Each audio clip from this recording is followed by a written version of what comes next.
Hello everyone, welcome to our channel. आज के इस वीडियो में हम क्लास 10 साइंस के first chapter chemical reactions and equations के सभी फिगर्स डिस्कस करेंगे। इस चैप्टर में टोटल 10 फिगर्स हैं और सभी से अब तक क्वेश्चन पूछे जा चुके हैं। या अगर आप बात करें इस चैप्टर की एक्टिविटीज़ की या फिर फिगर की, दोनों ही इम्पॉर्टेंट हैं। इस चैप्टर से जितने भी सारे क्वेश्चंस बने हैं वो ज़्यादातर एक्टिविटी और फिगर्स बेस्ड ही रहे हैं। ठीक, तो इस चैप्टर की एक्टिविटीज़ हमने पहले ही करा दी है आप लोगों को। वीडियो का लिंक आपको डिस्क्रिप्शन में मिल जाएगा। आज के इस वीडियो में हम इस चैप्टर में प्रेजेंट सभी फिगर्स को डिस्कस करेंगे। ओके, तो चलिए स्टार्ट करते हैं।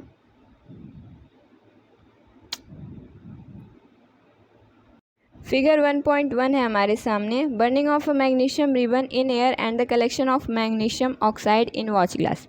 यहाँ पे क्या हुआ है, हमने एक बर्नर लिया है और टोंग की मदद से हम किसी भी चीज़ को अगर हमें बर्न कराना होता है तो हम उसको लेबोरेटरी में जो यूज़ करते हैं उसको बोला जाता है टोंग। ठीक, उसकी मदद से हमने मैग्नीशियम रिबन को बर्न कराया और जो प्रोडक्ट मिला हमें, या फिर आप कह सकते हैं किसी भी चीज़ को बर्न करते हैं हम तो क्या निकलती है, ऐश। तो यहाँ पे जो ऐश मिली हमें वो किसकी है, मैग्नीशियम ऑक्साइड की। ठीक है, इतनी बात समझ में आई। तो यहाँ पे कलर इम्पॉर्टेंट है। जो हमने मैग्नीशियम का रिबन यहाँ पे लिया था उसका कलर क्या होता है, ग्रे।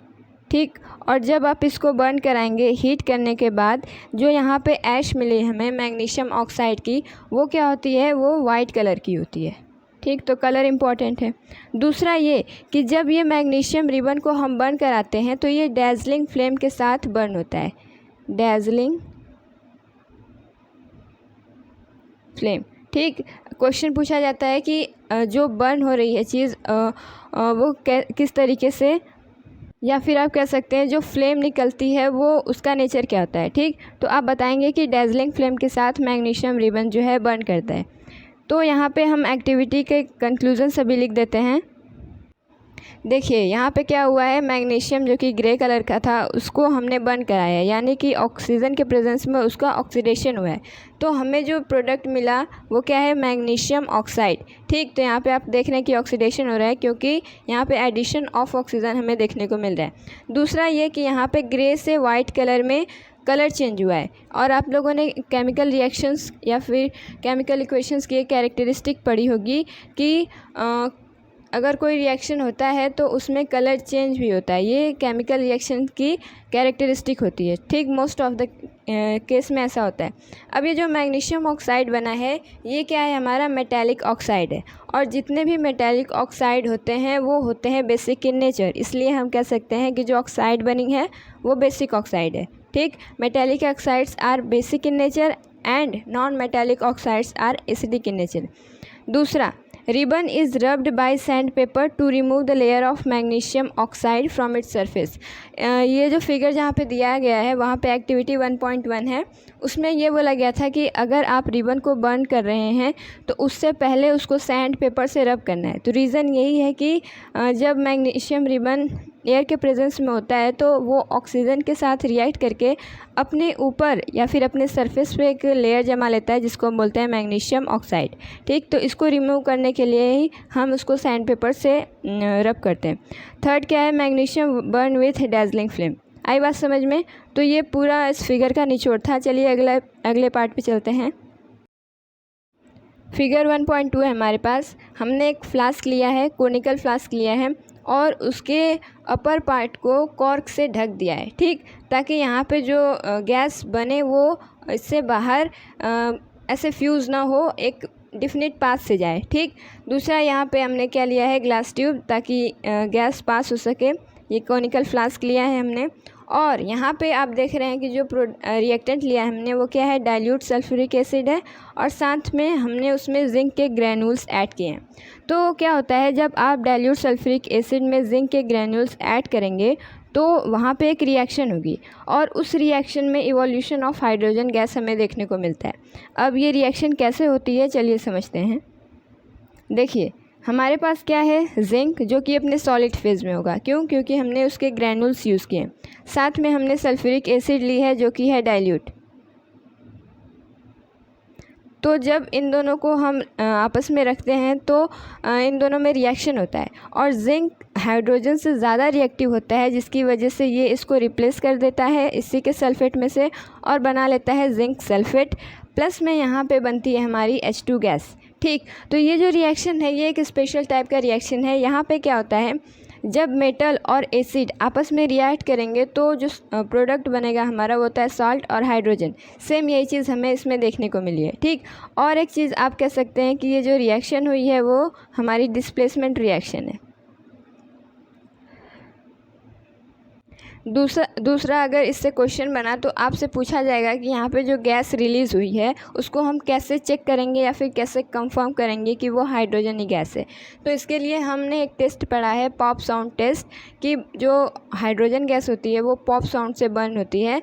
तो इसको कंफर्म करने के लिए हम यही टेस्ट का यूज़ करेंगे, और अगर हमें पॉप साउंड मिला तो इसका मतलब ये श्योर हैं हम कि ये हाइड्रोजन गैस ही है। ठीक, तो इससे क्वेश्चन इस फिगर से आते हैं। चलिए अगले फिगर पे बढ़ते हैं।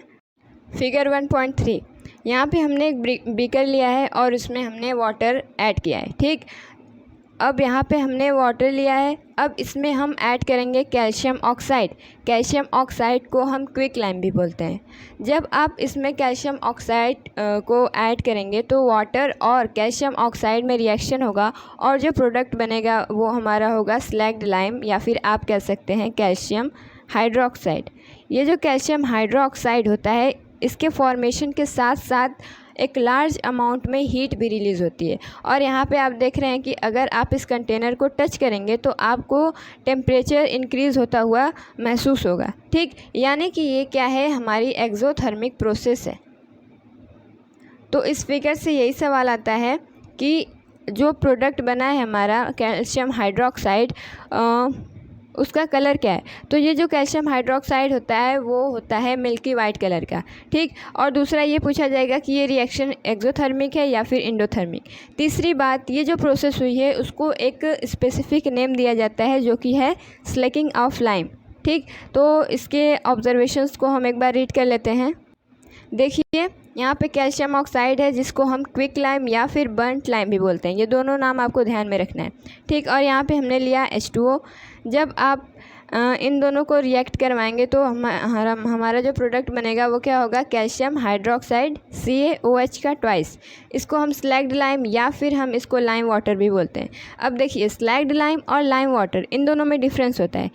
स्लैग्ड लाइम हम कैल्शियम हाइड्रोक्साइड को बोलते हैं, लेकिन अगर हम कैल्शियम हाइड्रोक्साइड का एक्वस सोल्यूशन लें या फिर उसको वाटर में ऐड करें तो जो हमें मिलेगा उसको हम बोलेंगे लाइम वाटर। ठीक, तो इन दोनों में यही डिफरेंस होता है, लेकिन यहाँ पे हम इसको इंटरचेंजेबली यूज़ कर रहे हैं। और साथ में यहाँ पे हीट रिलीज़ होगी, इसका मतलब ये कि ये एक्सोथर्मिक प्रोसेस है। और आपको याद रखना है कि इस प्रोसेस को हम स्लैकिंग ऑफ लाइम भी बोलते हैं। चलिए अगला फिगर देखते हैं।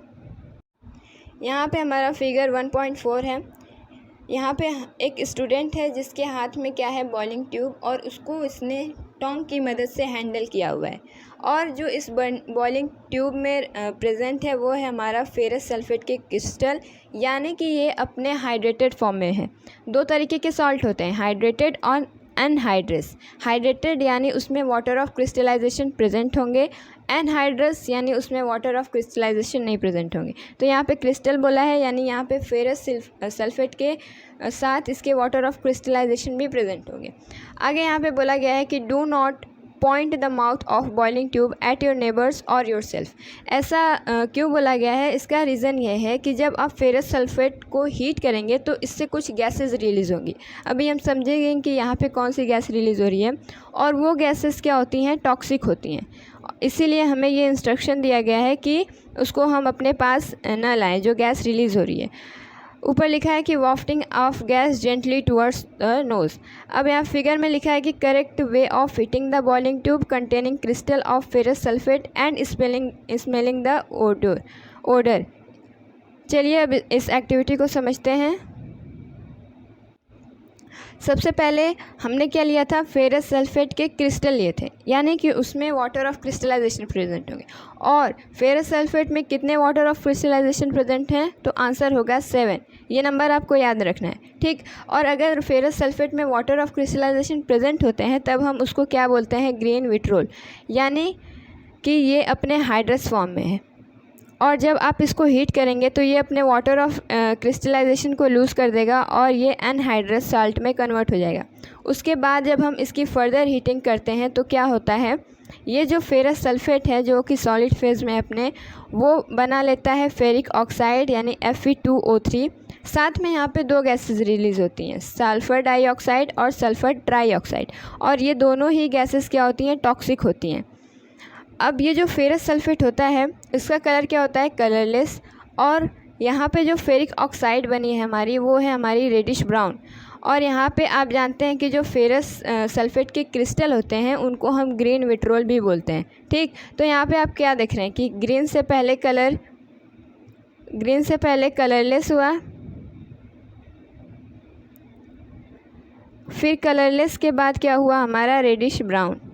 तो इसके कलर पे बहुत सवाल पूछे जा चुके हैं कि जब आप फेरस सल्फेट को हीट करेंगे तो कैसे कैसे कलर चेंज देखने को मिलते हैं। तो ये जो कलरलेस वाली बात है ये एनसीईआरटी में नहीं दी गई है, क्यों, क्योंकि उसमें डायरेक्ट यही वाला क्या बोला जाता है, रिएक्शन या फिर इक्वेशन लिखा गया है, और ये जो पहला वाला इक्वेशन हमने लिखा है वो एनसीईआरटी में नहीं लिखा गया है। लेकिन आप लोगों ने देखा है कि फिगर में क्रिस्टल बोला गया था, तो सबसे पहले तो ये अपना वाटर ऑफ क्रिस्टलाइजेशन को लूज़ करेगा, उसके बाद ही ये फेरिक ऑक्साइड बनाएगा, ठीक। तो यहाँ पे बहुत से क्वेश्चन बन सकते हैं। पहला तो कलर पे पूछा जा सकता है आपको कि यहाँ पे कौन सा कलर होता है फेरिक ऑक्साइड का, ठीक। दूसरा पूछा जा सकता है कि जो गैसेस रिलीज़ हुई हैं उनका नेम पूछा जा सकता है, या फिर आपको ये पूछा जा सकता है कि इनकी स्मेल कैसी होती है। तो ये जो सल्फ़र डाइऑक्साइड और सल्फ़र ट्राईऑक्साइड होते हैं इनकी बर्निंग सल्फ़र लाइक स्मेल होती है, ठीक, ये याद रखना। दूसरा ये आपसे ये पूछा जाता है कि ये जो फेरस सल्फेट के क्रिस्टल होते हैं इसमें कितने वाटर ऑफ क्रिस्टलाइजेशन प्रेजेंट है, तो नंबर आपको ध्यान में रखना है। साथ में अगर वाटर ऑफ क्रिस्टलाइजेशन प्रेजेंट है तो हाइड्रस सॉल्ट, और नहीं प्रेजेंट है यानी अपने वाटर ऑफ क्रिस्टलाइजेशन उसने लूज़ कर दिए हैं तो अनहाइड्रस सॉल्ट। चलिए अगले फिगर पे बढ़ते हैं। नंबर 1.5 है हमारे पास। यहाँ पे हमने फिर से बर्नर लिया है और टेस्ट ट्यूब होल्डर की मदद से हमने यहाँ पे बॉइलिंग ट्यूब को होल्ड किया हुआ है, या फिर आप कह सकते हैं कि हमने टोंग की मदद से इसको होल्ड किया है, ठीक। तो यहाँ पे जो हमने इस बार टेस्ट ट्यूब में लिया है वो क्या लिया है, लीड नाइट्रेट यानी PbNO3 का ट्वाइस, ठीक। तो जब आप लीड नाइट्रेट को हीट करेंगे तो यहाँ पे फिर से हमें दो गैसेस मिलेंगी। अब वो गैसेस कौन सी हैं, चलिए समझते हैं। तो देखिए, जब आप लीड नाइट्रेट को हीट करते हैं तो ये बना लेता है लीड ऑक्साइड। साथ में यहाँ पे दो गैसेस रिलीज़ होती हैं, नाइट्रोजन डाइऑक्साइड और ऑक्सीजन। और यहाँ पे जो आपको फिगर में ब्राउन फ्यूम्स देखने को मिल रहे थे वो किसके हैं, इस नाइट्रोजन डाइऑक्साइड के हैं।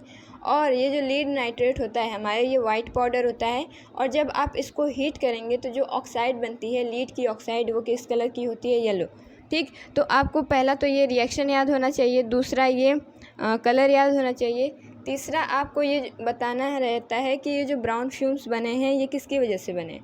तो due to the evolution of nitrogen dioxide gas यहाँ पे हमको ब्राउन फ्यूम्स देखने को मिल रहे हैं। आ रही है बात समझ में। अब एग्ज़ाम में क्या होता है, आपको लीड नाइट्रेट ना देके किसी और मेटल का नाइट्रेट दे दिया जाता है और आपसे प्रोडक्ट पूछा जाता है, तो उसमें भी ये जो नाइट्रोजन डाइऑक्साइड है और ये जो हमारा ऑक्सीजन है ये दोनों प्रोडक्ट सेम रहेंगे, लेकिन ये जो हमारा मेटल का ऑक्साइड है, ये जो मेटल यहाँ पे प्रेजेंट होगा क्वेश्चन में उस हिसाब से आपको लिखना होगा, ठीक। तो अगर लीड नाइट्रेट की जगह कोई और मेटल दे दिया गया तो यहाँ पे उस मेटल का ऑक्साइड होगा और ये दोनों प्रोडक्ट यानी नाइट्रोजन डाइऑक्साइड और ऑक्सीजन गैस सेम होंगी, ठीक। तो ऐसे बदल के भी क्वेश्चन पूछा जाता है। चलिए अब अगले फिगर पे बढ़ते हैं। फिगर 1.6 हमारे सामने, इलेक्ट्रोलिसिस ऑफ वाटर। यहाँ पे हमने क्या कराया है, वाटर से इलेक्ट्रिसिटी पास कराई है। तो यहाँ पे क्या होता है, पहले तो हम इसका अपैरेटस समझ लेते हैं। यहाँ पे देखिए हमने 6 वोल्ट की बैटरी ली है, इसमें हमने सर्किट में स्विच लगाया है। सर्किट को ऑन या फिर ऑफ़ करने के लिए स्विच का यूज़ होता है। यहाँ पे दो इलेक्ट्रोड देखने को मिल रहे हैं आपको, एक एनोड और एक कैथोड, ठीक। यहाँ पे रबर स्टॉपर है, यहाँ पे वाटर है, यहाँ पे हाइड्रोजन गैस रिलीज़ हो रही है और यहाँ पे ऑक्सीजन गैस। ये प्लास्टिक मग हमने लिया है और यहाँ पे ग्रेफाइट की रॉड लिया है हमने, जिसको हमने इन्वर्टेड टेस्ट ट्यूब से ढक दिया है। अब क्या होता है, यहाँ पे हम वाटर से जब इलेक्ट्रिसिटी पास कराते हैं तो यहाँ पे एक रिएक्शन होती है। रिएक्शन क्या होती है, या फिर आप कह सकते हैं इलेक्ट्रोलिसिस होता है। तो H2O टूट जाता है ऑक्सीजन और हाइड्रोजन में, और यहाँ पे हमें इसी वजह से ऑक्सीजन और हाइड्रोजन गैस का इवोल्यूशन देखने को मिलता है। पहली चीज़ आपको ध्यान में रखनी है कि ये जो एनोड है यहाँ पे क्या है, पॉजिटिव है, और यहाँ पे जो कैथोड है वो क्या है, हमारा निगेटिव है। एनोड से जो गैस निकलती है वो कौन सी होती है, हमारी ऑक्सीजन गैस, और कैथोड से जो गैस रिलीज़ होगी वो क्या हो जाएगी, हमारी हाइड्रोजन गैस। चलिए अब इसको समझते हैं। यहाँ पे क्या हुआ है, वाटर का इलेक्ट्रोलिसिस हुआ है, यहाँ पे ये एरो इस साइड होगा, यानी वाटर से हमें मिल रहा है हाइड्रोजन और ऑक्सीजन। अब आपको ये कंबाइंड रेशियो या फिर आप कह सकते हैं मोल रेशियो याद रखना है कि किस रेशियो में हाइड्रोजन और ऑक्सीजन गैस हमें मिलती हैं, तो वो आंसर होगा 2:1। ठीक, कई बार इसके रेशियो पे क्वेश्चन पूछा जा चुका है, चाहे वो MCQ में हो या फिर शॉर्ट आंसर टाइप में। दूसरा आपको याद रखना है कि कैथोड पॉजिटिव होता है, एनोड नेगेटिव होता है। कैथोड से जो गैस रिलीज़ होगी वो हमारी होगी हाइड्रोजन गैस, और एनोड से जो गैस रिलीज़ होगी वो कौन सी होगी, ऑक्सीजन गैस। अब क्या होता है ना कि क्वेश्चन में आपसे पूछा जाएगा कि कैथोड से जो गैस रिलीज़ हो रही है उसको आप कैसे चेक करेंगे, तो इसके लिए आपको पता होना चाहिए कि वहाँ से गैस कौन सी रिलीज़ हो रही है। तो अगर आपको बोला जाए कि हाइड्रोजन गैस को कैसे हम कंफर्म करते हैं, तो वो होता है पॉप साउंड से, और दूसरा ऑक्सीजन को कैसे हम चेक करेंगे कि ऑक्सीजन सपोर्ट्स फायर। ठीक, दूसरा अगर आप इस फिगर की एक्टिविटी को पढ़ेंगे तो उसमें बोला गया है कि हम इस वाटर में क्या ऐड करते हैं, सल्फ्यूरिक एसिड। अब रीज़न आपसे पूछा जा सकता है कि हम वाटर में सल्फ्यूरिक एसिड क्यों ऐड करते हैं, ताकि हम वाटर की कंडक्टिविटी को बढ़ा सकें और उसमें अच्छे तरीके से इलेक्ट्रोलिसिस हो सके। वाटर की कंडक्टिविटी बढ़ाने का मतलब है कि जब आप सल्फ्यूरिक एसिड को उसमें ऐड करेंगे तो इसमें जो आयंस प्रेजेंट होते हैं यानी H+ और SO4 2-, ये दोनों सेपरेट होंगे, और जो number of ions per unit volume है वो बढ़ जाएगा, और इसकी वजह से नंबर ऑफ़ आयन के बढ़ने की वजह से जो इसकी कंडक्टिविटी है वो और बेहतर होगी। तो ये फिगर आई होप आपको समझ में आया होगा। अगले पे बढ़ते हैं। फिगर 1.7 है हमारे पास। यहाँ पे क्या है, हमने एक चाइना डिश ली है जिसमें हमने सिल्वर क्लोराइड यानी AgCl को रखा हुआ है, और यहाँ पे हमने सनलाइट को पास होने दिया है, यानी कि हमने इसको खुले आसमान में रख दिया ताकि सनलाइट सिल्वर क्लोराइड पे पड़े। तो क्या होता है ना, ये जो सिल्वर क्लोराइड होती है उसका कलर होता है वाइट, और जब आप इसको सनलाइट के प्रेजेंस में रखेंगे तो ये इसमें कुछ रिएक्शन होता है, सिल्वर क्लोराइड सिल्वर और क्लोरीन गैस में टूट जाती है, यानी इसका हमें डिकम्पोजिशन देखने को मिलता है। और यहाँ पे जो सिल्वर होता है हमारा वो किस कलर का होता है, ग्रे कलर का। तो आइए अब इसको हम समझते हैं। यहाँ पे एक रिएक्शन हुआ है जिसमें AgCl टूट गया है Ag यानी सिल्वर में और क्लोरीन गैस में। यहाँ से जो क्लोरीन गैस है वो इवॉल्व हो जाती है, और हमारा जो बचता है पाउडर वो किसका होता है, सिर्फ सिल्वर का होता है। और यहाँ पे कलर जो चेंज हुआ है वो हुआ है वाइट से ग्रे कलर में कलर चेंज हुआ है। ठीक, अब ये जो रिएक्शन होता है इसकी इम्पोर्टेंस आपसे पूछी जाती है कि इसकी इम्पोर्टेंस क्या है। रियल लाइफ में हम इसका यूज़ करते हैं ब्लैक एंड वाइट फ़ोटोग्राफी में। दूसरा आपको याद रखना है कि यहाँ पे जो सनलाइट है इसकी प्रेजेंस में, यानी लाइट की प्रेजेंस में जो डिकम्पोजिशन होता है उसको हम क्या बोलते हैं, फोटोलिटिक डिकम्पोजिशन। तो इतनी बातें इस फिगर के लिए आपको याद रखनी है। चलिए अगले पे बढ़ते हैं। फिगर 1.8 है हमारे सामने। इसमें हमने क्या किया है, स्टैंड की मदद से एक टेस्ट ट्यूब को हमने होल्ड किया हुआ है, और इसमें हमने थ्रेड की मदद से 2 आयरन की नेल डाली हुई है। और यहाँ पे जो आपको ब्लू कलर का सल्यूशन दिख रहा है वो हमारा किसका है, कॉपर सल्फेट का। ठीक, तो यहाँ पे जो आपने 2 नेल डाली हुई हैं इसमें, और ये जो कॉपर सल्फेट का कलर है इसमें आपको चेंज देखने को मिलेगा। तो इसमें क्या होता है कि ये जो आयरन की नेल है शुरू में हमने डाली थी वो किस कलर की थी, ग्रे कलर की थी, और जब आप इसको कुछ समय तक छोड़ देते हैं तो इसका कलर जो है चेंज हो जाता है ब्राउन कलर में। दूसरा चीज़ हमें ये देखने को मिलता है कि यहाँ पे जो सोल्यूशन लिया था हमने कॉपर सल्फेट सोल्यूशन यानी टेस्ट ट्यूब ए में, वो किस कलर का था, ब्लू कलर का था।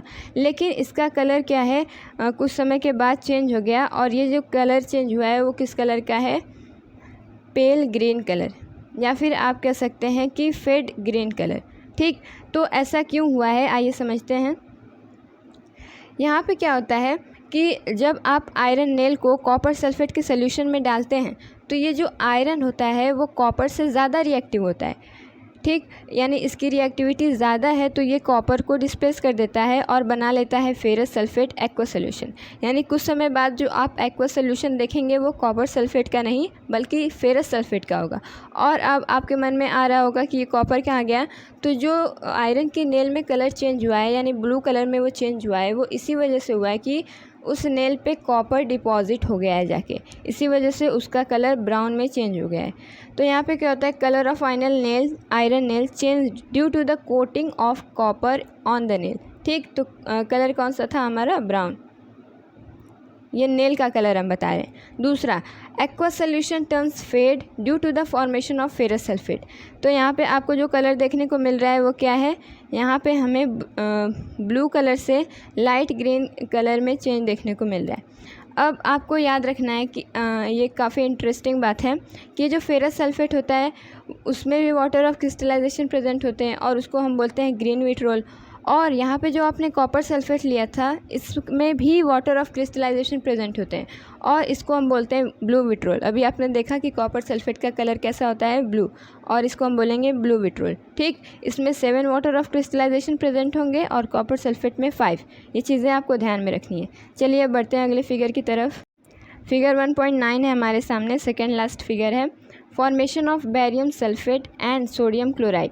यहाँ पे क्या है, हमने 2 टेस्ट ट्यूब लिया हुआ है, टेस्ट ट्यूब ए इसको बोल देते हैं और टेस्ट ट्यूब बी इसको बोल देते हैं। ठीक, एक टेस्ट ट्यूब में हमने क्या लिया है, बैरियम क्लोराइड यानी BaCl2, और टेस्ट ट्यूब बी में हमने क्या लिया है, सोडियम सल्फेट यानी Na2SO4।